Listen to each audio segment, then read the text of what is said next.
وأزواجه المطهرين وأصحابه المقربين وأولياء أمته وعلماء ملته أجمعين. قال الله تعالى في كلامه المجيد والفرقان الحميد: لا شريك له وبذلك أمرت وأنا أول المسلمين. صدق اللہ العظیم۔ درود پاک تمام احباب بلند آواز سے تلاوت فرمائیں۔ الصلاۃ والسلام وعلی آلک وصحابک یا حبیب اللہ۔ الصلاۃ والسلام علیک یا سیدی یا نبی اللہ وعلی آلک وصحابک یا رحمۃ للعالمین۔ الصلاۃ والسلام علیک یا شفیع المذنبین۔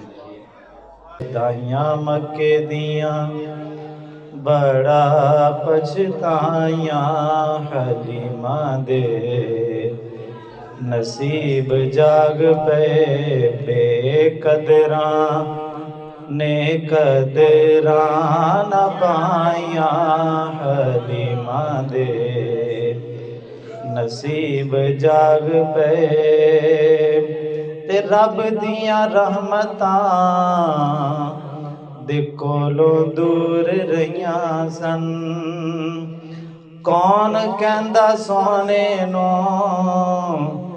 دائیاں چھڈ گئیاں سن، او دائیاں سونے نو پسند ہی نہ آیاں، او دائیاں سونے نو پسند ہی نہ آیاں حلیمہ دے، نصیب جاگ پے تے مائی حلیمہ دے وے سونے نو لوریاں، جبریل امین کھچے چولے دیاں ڈوریاں، حوراں آئیاں سی لین ودھائیاں حلیمہ دے، نصیب جاگ پے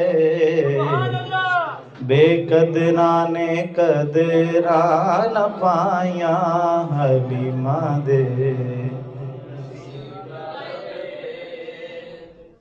اللہ رب العزت کی حمد و ثنا، نبی مکرم شفیع معظم حضور سیدی و مولائی و آقائی و ملجائی احمد مجتبیٰ حضور سیدنا محمد مصطفیٰ صلی اللہ علیہ وسلم کی بارگاہ عالیہ میں ہدیہ درود و سلام عرض کرنے کے بعد دعا ہے اللہ رب العزت قادر مطلق کے دربار میں مالک و مولا میری زبان پہ بیان حق جاری فرمائے، سن سنا کے مجھے اور آپ کو اپنے عقیدے اور اپنے عمل کی اصلاح کی توفیق عطا فرمائے۔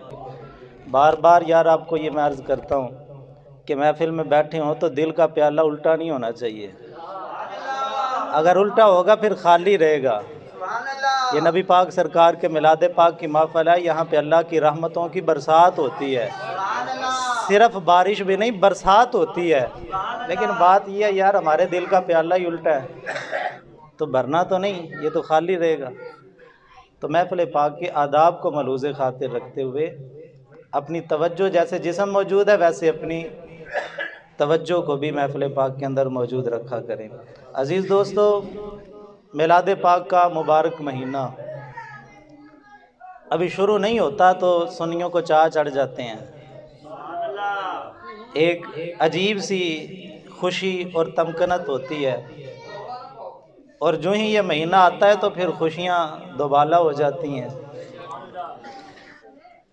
کیونکہ اب دیکھیں اللہ رب العزت نے اس پوری کائنات کے اندر صرف ایک ہستی ہے جس کو سب سے زیادہ پیار کیا ہے، سب سے زیادہ پیار اللہ پاک نے ایک ہستی سے کیا ہے۔ اب دیکھیں نا، حضرت داؤد علیہ السلام نے قتل کیا تھا جالوت کو، اللہ پاک نے قرآن پاک میں فرمایا وَقَتَلَ داؤد جالوتا، داؤد نے جالوت کو قتل کیا۔ حضرت داؤد علیہ السلام نے پتھر پکڑا، پتھر مارا، جالوت کے لگا اور جالوت مر گیا، بچے تھے ابھی، اللہ کے نبی کے ہاتھ سے پتھر لگا، برداشت نہ کر سکا، وہیں پہ اس کی موت واقع ہو گئی۔ لیکن قربان جاؤں، اسی طرح کا ایک واقعہ میرے اور آپ کے آقا سے بھی ہوا۔ حضور نے کنکریاں پکڑی، کفار کی طرف پھینکی، اللہ تعالیٰ نے دونوں نبیوں کے اس واقعے کو ذکر کیا۔ داؤد علیہ السلام کا ذکر کیا تو فرمایا وَقَتَلَ دَاوُودُ جَالُوتَ، داؤد نے جالوت کو پتھر مارا، جالوت مر گیا۔ لیکن محبوب کی باری آئی تو فرمایا وَمَا رَمَيْتَ إِذْ رَمَيْتَ وَلَٰكِنَّ اللَّهَ رَمَىٰ، محبوب پیارے وہاں داؤد نے مارا تھا، یہاں تو نے نہیں مارا، خدا نے مارا ہے۔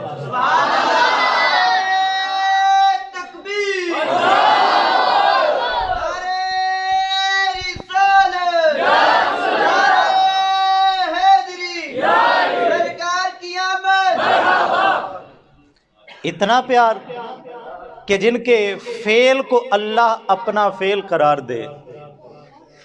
اور پھر جب بیعت ہوئی، بیعت رضوان کے موقع پر حضرت عثمان غنی رضی اللہ تعالیٰ عنہ کے بارے میں افواہ اڑ گئی کہ معاذ اللہ تعالیٰ ان کو شہید کر دیا گیا ہے۔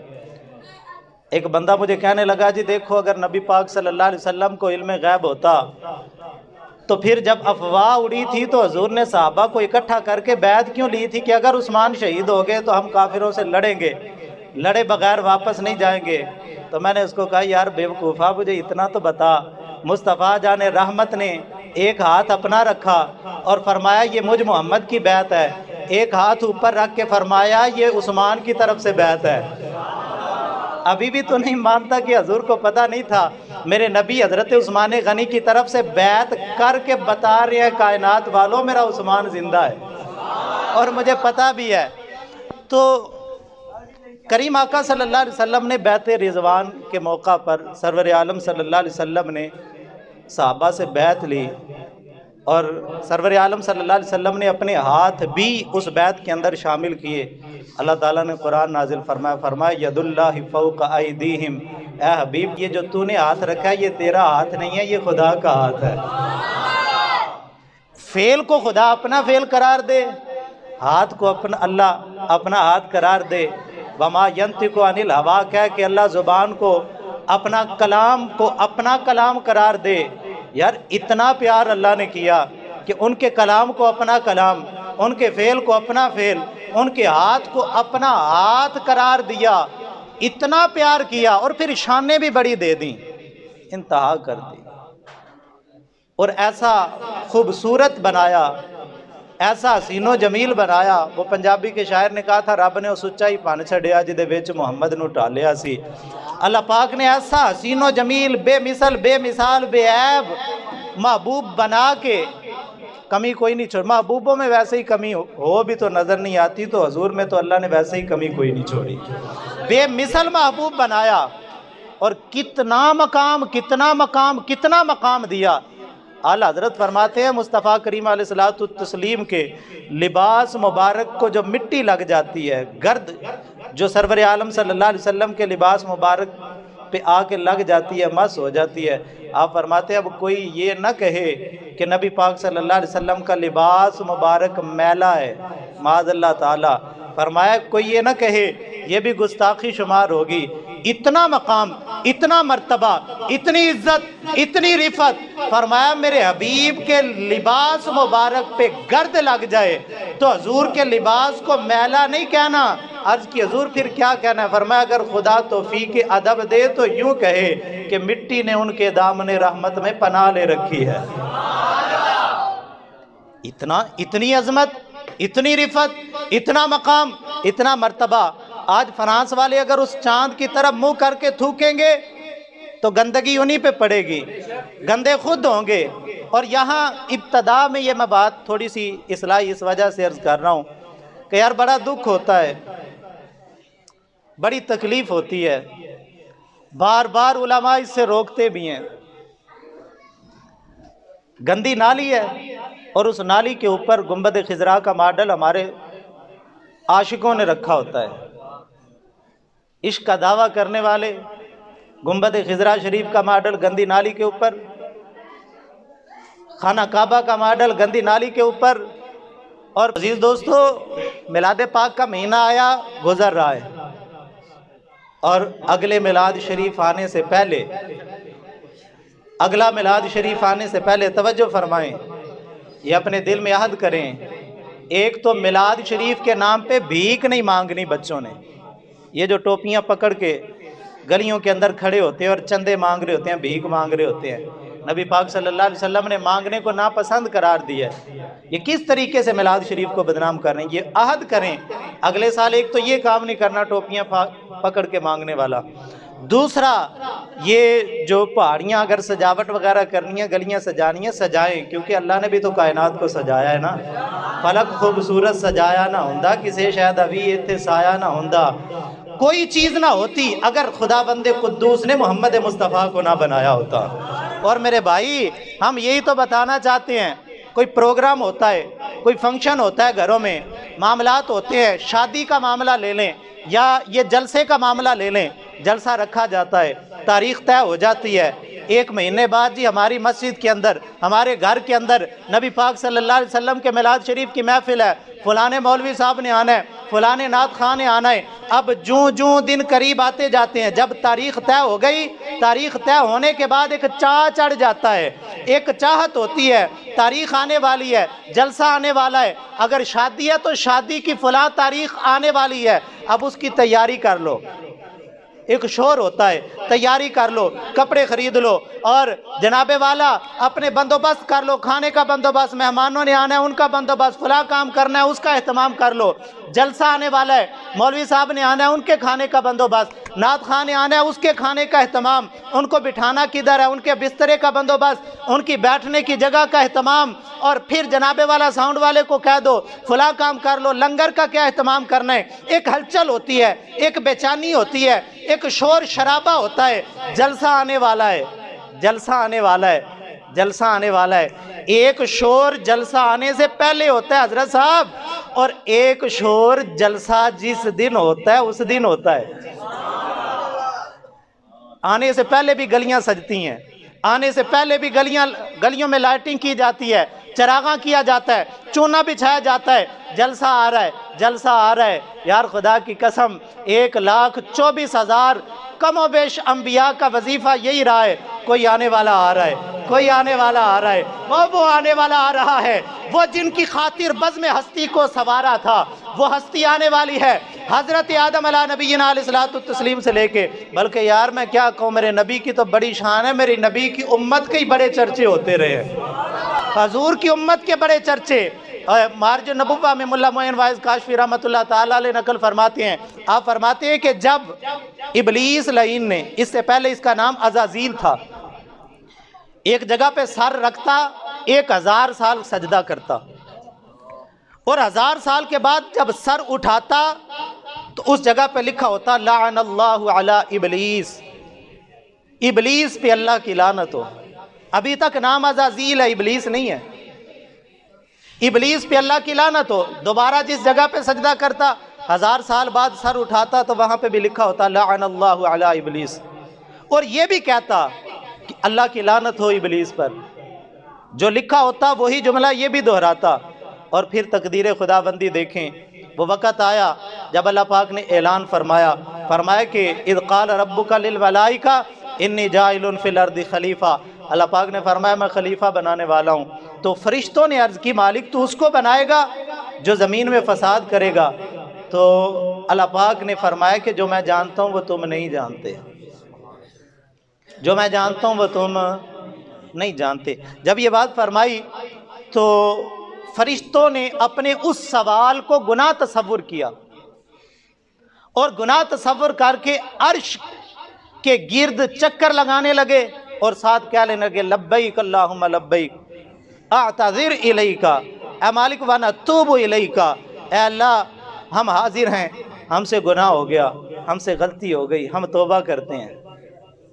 میرے بھائی غلطی ہو جائے تو فوراً توبہ کر لینا، یہ فرشتوں کا طریقہ ہے، اور اگر غلطی ہو جائے تو اکڑ جانا، یہ ابلیس کا طریقہ ہے۔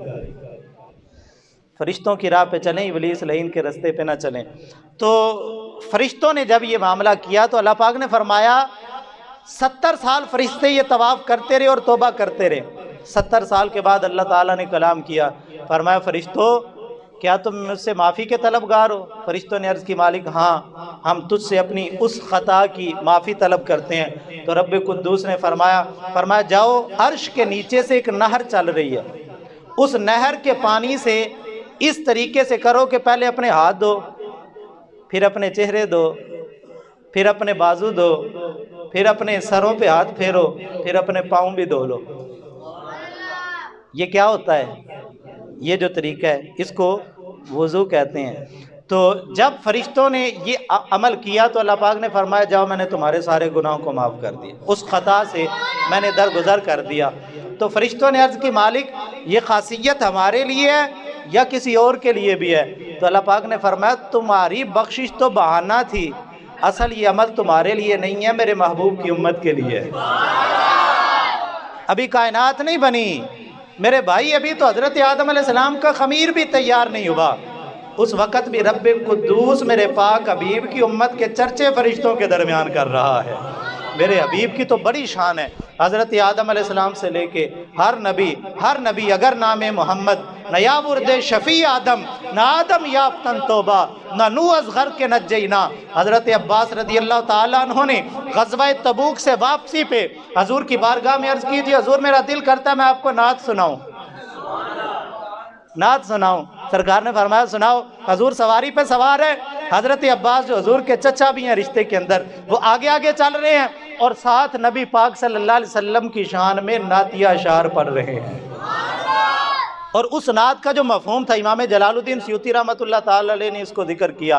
آپ فرماتے ہیں حضرت عباس رضی اللہ تعالیٰ عنہ کہہ رہے تھے یا رسول اللہ صلی اللہ علیہ وسلم آپ کی پیدائش آج تو نہیں ہوئی، آپ کی تخلیق آج تو نہیں ہوئی، آپ کو تو اللہ نے اس سے بھی کئی ہزار سال پہلے پیدا کر دیا تھا جب آدم علیہ السلام کا خمیر گارے اور مٹی کے درمیان، آپ تو اس سے بھی پہلے تھے۔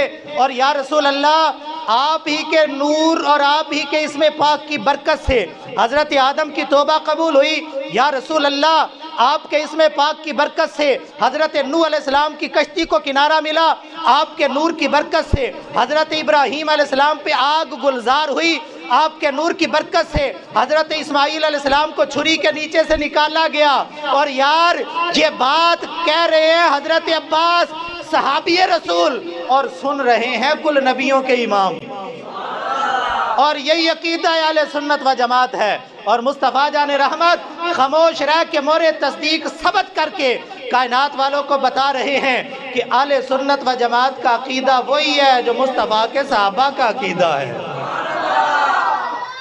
اور حضرت عباس رضی اللہ یا رسول اللہ آپ کے نور کی برکت سے حضرت آدم کی توبہ، آپ کے نور کی برکت سے حضرت نوح کی کشتی کنارے لگی، اور سارے نبی آپ انبیاء کے تذکرے پڑھ کے دیکھیں۔ حضرت آدم علیہ السلام نے اپنے بیٹے کو وصیت کی، حضرت نوح علیہ السلام بھی ذکر ان کا کرتے رہے، حضرت ابراہیم علیہ السلام نے دعائیں ان کی، حضرت اسماعیل علیہ السلام کی پیشانی میں نور ان کا چمکا، حضرت موسیٰ کلیم اللہ علیہ السلام نے جب تذکرے پڑھے ایک امت کے، وہ ایک امت ہوگی، وہ ایک امت ہوگی، گناہ کا ارادہ بھی کریں گے تو اللہ نہیں لکھے گا، نیکی کا ارادہ کریں گے اللہ لکھ لے گا۔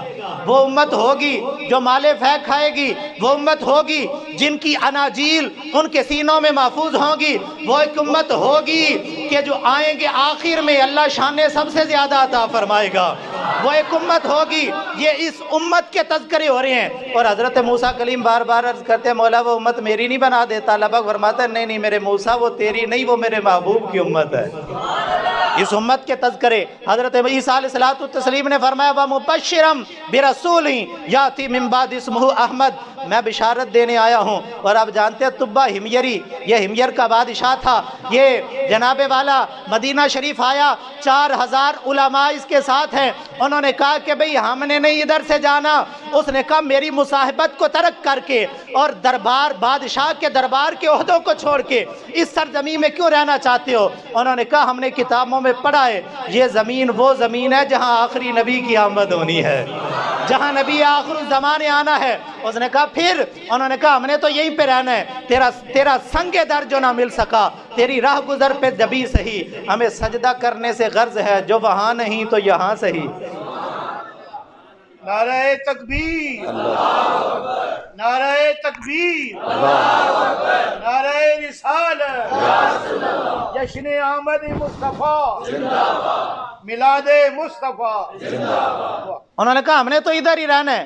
بادشاہ نے کہا کہ بھئی دل تو میرا بھی کرتا ہے لیکن بغاوت نہ ہو جائے، اس خطرے سے اس نے اپنا ایک مکان ادھر بھی بنوایا، اور 4000 علماء کے لیے اس نے مکان بنوائے، ان کی رہائش کا بندوبست، ان کے وظیفے مقرر کیے۔ وظیفے مقرر کرنے کے بعد اس نے ایک سڑک مدینے سے یمن تک بنوائی۔ اس نے کہا اگر میری زندگی میں آگے تو کوئی دیر تو نہ لگے، جلدی جلدی میں ان کے قدموں میں پہنچ جاؤں۔ اور پھر جب اس کو پتہ لگا میری زندگی وفا نہ کرے گی، میرے ہوتے ہوئے ہو سکتا ہے کہ میں زیارت نہ کر سکوں، اس نے ایک خط لکھا اور اس خط میں اس نے لکھا حضور دل تو میرا کرتا تھا آپ کے ہوتا، آپ کا زمانہ پاتا، آپ کے قدموں پہ اپنی جان قربان کرتا، آپ پہ ایمان لاتا، لیکن حضور آپ کے آنے سے پہلے ہی میں آپ پہ ایمان لا رہا ہوں، مجھے اپنی امت میں داخل کیجئے گا، میری شفاعت بھی کیجئے گا۔ یہ خط لکھا اور کہنے لگا چلو یار میں زیارت کر لوں تو میری قسمت، اگر میں نہ کر سکا تو میرے ہاتھوں کی لکھی ہوئی تحریر ہی ان کی زیارت کر لے گی۔ ہمیں سجدہ کرنے سے غرض ہے، جو وہاں نہیں تو یہاں صحیح۔ میرے بھائی ہمیں تو درود پڑھنے سے غرض ہے، ہمیں تو آقا کا ذکر کرنے سے غرض ہے، ہمیں تو نام محمد الاپنے سے غرض ہے۔ ہم مر جائیں گے اس نام کا وظیفہ کرتے کرتے، کیونکہ ہم تو یہ جانتے ہیں اگر وہ دور نہ مل سکا تو کوئی بات نہیں، اس دور میں صحیح اگر مدینہ شریف کی حاضری نہ ہو سکی تو کوئی بات نہیں، ادھر بیٹھ کے ہی پڑھ لیتے ہیں، کیونکہ حضور کے لیے تو کوئی دوری نہیں ہے مدینہ سے پسرور کے لیے۔ تو تبا ہمیری نے خط لکھا، حضور جب ہجرت کر کے مدینہ شریف آئے، ابھی قبیلہ بنو سلیم کے اندر ہیں، حضرت ابو یعلا رضی اللہ تعالیٰ عنہ خط لے کے اپنے جبے کی جیب کے اندر چھپا کے نبی پاک صلی اللہ علیہ وسلم کی بارگاہ مقدسہ میں حاضر ہوئے، آ کے سلام عرض کی۔ مصطفیٰ جان رحمت نے فرمایا یا ابا یعلا ہات الکتاب، اے ابو یعلا کتاب تو لا، کتاب تو لا۔ عرض کی آپ کون ہیں، آپ کون ہیں اور کس کتاب کی بات کرتے ہیں؟ مصطفیٰ کریم علیہ السلام نے فرمایا انا محمد ابن عبداللہ وہات الکتاب، وہ کتاب لا، وہ خط لا۔ حضرت ابو یعلا کہتے ہیں کہ بس تیریاں تک کے نگامہ ادامہ میں تے مرید ہو گئی، بس یہی بات دیکھ کے میں تو قدموں پہ قربان ہو گیا۔ میں نے اپنے جبے کی جیب سے خط نکالا اور مصطفیٰ کریم علیہ السلام نے جب وہ خط پڑھا تو سرور عالم صلی اللہ علیہ وسلم ساتھ اس خط کی تحریر پڑھتے جاتے ہیں اور ساتھ حضور فرماتے جاتے ہیں مرحبا بی اخی الصالح، مرحبا بی اخی الصالح، خوش آمدید میرے نیک بھائی کو۔ اور مصطفیٰ کریم علیہ السلام نے جب پڑھا کہ یا رسول اللہ میں ایمان بھی لاتا ہوں، میری شفاعت بھی کیجئے گا، حضور نے فرمایا کہ ہم نے تیرا ایمان بھی قبول کر لیا، کل قیامت کے دن تیری شفاعت بھی کر لیں گے۔ کہ لجپال پریت نو توڑ دے نہیں، جدو باں پھڑ لین پھر چھوڑ دے نہیں۔ اور یہ میں عرض کر رہا تھا ایک شور تھا، آپ نے سنا ہے کہ ایک سانپ بھی انتظار میں بیٹھا ہوا تھا، انسان تو انسان، جانور بھی منتظر تھے، جانور تو جانور، بے جان زمینیں بھی منتظر تھیں۔ لوگ کہتے ہیں مدینہ کو یثرب کہا جاتا تھا، یہ بیماریوں کا گھر تھی۔ میں نے کہا تمہیں پتہ ہی نہیں ہے، مدینہ شریف کی زمین بھی عشق رسول میں تڑپ رہی تھی، یہ مچل رہی تھی، اور عشق اور فراق جب زیادہ ہوتا ہے پھر فراق بیماریوں کو جنم دیتا ہے۔ مدینہ کی زمین حضور کے فراق میں اتنی تڑپی کہ وہ بیماریوں کا مرکز بن گئی، پھر جب حضور کے قدم لگ گئے تو شفاؤں کا مرکز بن گئی ہے۔ یہ زمین بھی تڑپ رہی تھی، انسان تو انسان، جانور بھی شوق میں تھے، جانور تو جانور، بے جان پتھر، بے جان درخت، بے جان زمین، کنکریاں، یہ ساری چیزیں مشتاق تھیں کہ کب آئیں گے حضور، کب آئیں گے حضور، اٹھا دو پردہ، دکھا دو جلوہ کہ نور باری حجاب میں ہے۔ اور پھر آج سے تقریباً 1400 سال پہلے 12ویں کی شب تھی اور عین صبح صادق کا وقت تھا، اور پھر رب قدوس نے اس نور کا ظہور کیا کہ جن کی خاطر بزم ہستی کو سوارا تھا، اور رب قدوس نے فرمایا آواز آئی دریچے کھول دو، ایوان قدرت کے نظارے خود کرے گی آج قدرت شان قدرت کے۔ آواز آئی آج آسمانوں کے دروازوں کو کھول دو، آج ہمارے محبوب کا جلوہ دنیا میں ہونے والا ہے، آج ظہور مصطفیٰ ہونے والا ہے۔ اور پھر جو ہی قدم مصطفیٰ زمین پہ لگا، ایک شور پہلے تھا کہ کوئی آ رہا ہے، کوئی آ رہا ہے، کوئی آ رہا ہے۔ حضرت آدم سے لے کے جناب عیسیٰ تک ہر ایک یہ کہتا رہا کہ کوئی آنے والا آ رہا ہے۔ اور پھر جب میرے نبی کے قدم لگ گئے تو کائنات کی ہر چیز یہ کہنے لگی اور رل خوشیاں یار مناؤ، اللہ نے کرم کمایا ساڈا کملی والا ہے۔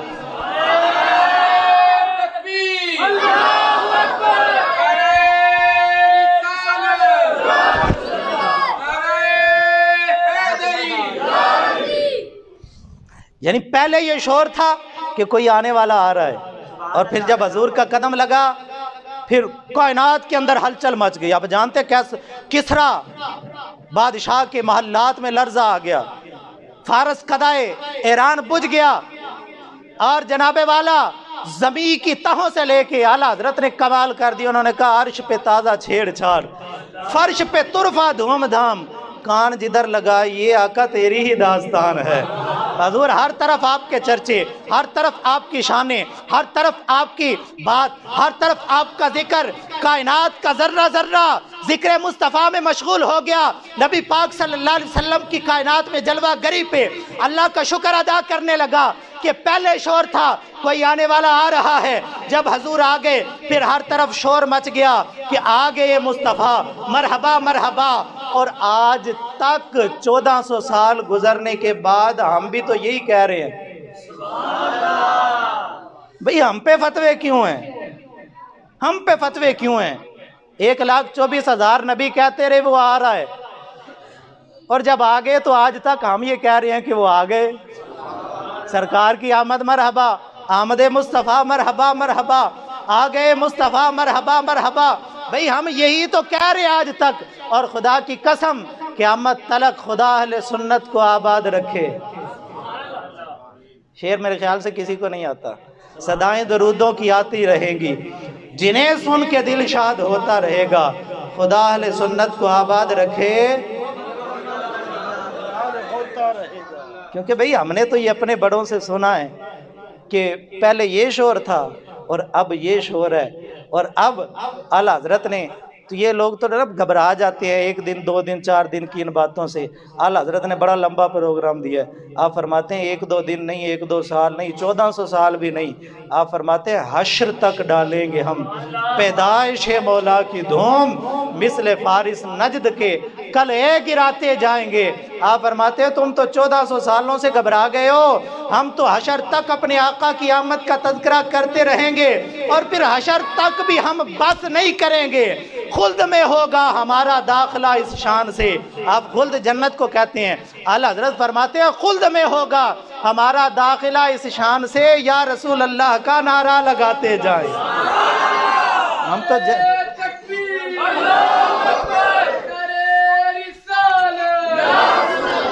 سرکار کی آمد، دلدار کی آمد، مدار کی آمد۔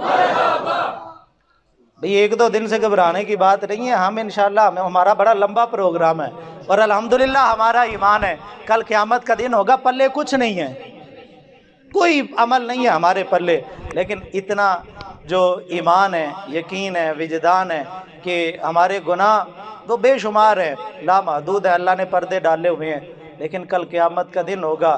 ہم نے کلمہ رسول اللہ صلی اللہ علیہ وسلم کا پڑھا ہے، اور خدا کی قسم اعلیٰ حضرت نے کہا تھا تجھ سے اور جنت سے کیا مطلب، او منکر دور ہو، ہم رسول اللہ کے، جنت رسول اللہ کی، اور خلد میں ہوگا ہمارا داخلہ اس شان سے۔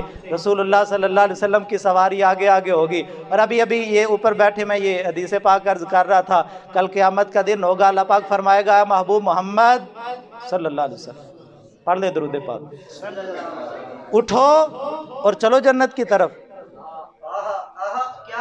تو نبی پاک صلی اللہ علیہ وسلم نے فرمایا جس کا نام محمد ہوگا سارے ہی اٹھ جائیں گے، وہ سارے ہی اٹھ کے کھڑے ہو جائیں گے اور جنت کی طرف چل پڑیں گے۔ اللہ پاک فرمائے گا ٹھہرو ٹھہرو، تم کدھر؟ میں نے تو اپنے محبوب محمد کو کہا ہے۔ فرض کریں گے مولا نام تو ہمارا بھی محمد ہے، نام تو ہمارا بھی محمد ہے، تو ہم نے سمجھا شاید ہمیں آواز دی گئی ہے۔ اللہ پاک فرمائے گا جاؤ اپنے محبوب کے نام کے صدقے تم بھی جنت کی طرف رواں ہو جاؤ۔ ہم تو نسبت والے لوگ ہیں، ہم نبی پاک صلی اللہ علیہ وسلم کو کسی عمل پہ مان نہیں ہے، بس اس بات پہ کہ حضور کی امت میں شامل ہے، اور حضور کے امتی ہونے کے صدقے کل قیامت کے دن آگے آگے حضور کی سواری ہوگی، لگام حضرت بلال نے پکڑی ہوگی، ایک طرف صدیق اکبر کی سواری ہوگی، ایک طرف فاروق اعظم ہوں گے، دائیں بائیں حضور کے غلاموں کی قطاریں ہوں گی، اور میرے آقا نے فرمایا سب سے قریب بھلا کون ہوگا؟ آئے ہائے آئیں سنیں، حضرت عمر بن عبدالعزیز نے جب یہ حدیث پاک سنی نا تو امیری والی زندگی کو چھوڑ کے فقیری اختیار کر لی۔ سرکار نے فرمایا صحابہ جانتے ہو میرے قریب ترین کون ہوگا؟ عرض کی حضور بتا دیں۔ تو سرور عالم صلی اللہ علیہ وسلم نے فرمایا جو دنیا دار لوگ جن کو اپنی محفلوں میں نہیں بٹھاتے، جن کی جوتیاں ٹوٹی، جن کے لباس پھٹے، جن کے بال گرد و غبار سے اٹے، لوگ کہتے ہیں مجنون ہے، لوگ کہتے ہیں غریب ہے، لوگ کہتے ہیں یہ تو ان کے پاس مال و دولت نہیں ہے، سرمایہ نہیں ہے، برادری نہیں ہے، قبیلہ نہیں ہے، معاشرے میں رہنے کا ان کو ڈھنگ سنگ نہیں ہے۔ اب مصطفیٰ کریم علیہ السلام نے فرماتے ہیں لوگ دور کرتے تھے، کل قیامت کا دن ہوگا میری سواری کے قریب قریب وہی ہوں گے، اور بڑی بڑی پگڑیوں والے، بڑے بڑے کاٹنوں والے ان کی منتیں کرتے ہوں گے، یار سانو بھی نیڑے نہیں کر لینا۔ ہائے ہائے، ایسے تو نہیں کسی نے کہا تھا نیم آدھا پرونا ہے میرا نبی، کلی خوش بخت سی ابو ایوب دی ڈاچی آ کے رکھی جتھے محبوب دی، اوے نیم آدھا پرونا ہے میرا نبی، کوٹھیاں تے چڑھے ویکھ دے رہ گئے۔ آگے آگے حضور کی سواری، بلال حبشی نے لگام پکڑی ہوگی، حضور کے غلام آگے پیچھے دائیں بائیں، اور پھر وہاں کہیں ہم بھی حضور کے غلاموں کی فہرست میں شامل ہوں گے، اور بقول اعلیٰ حضرت کہ مجھ سے خدمت کے قدسی کہے ہاں رضا، اب مزہ آئے گا۔ اعلیٰ حضرت فرماتے ہیں کہ اس موقع پہ کوئی کہیں حضور فرمائے آج میری نعت سنا، اور وہاں بھی ہم حضور کا ذکر کرتے جائیں گے، وہاں بھی یا رسول اللہ کے نعرے لگاتے ہوئے ہم حضور کی غلامی کے اندر جنت کی طرف رواں ہوں گے۔ اللہ رب العزت مصطفیٰ جان رحمت کا صدقہ ہم سب کی اس حاضری کو قبول فرما کے دارین کی سعادتوں کا ذریعہ و سبب بنا۔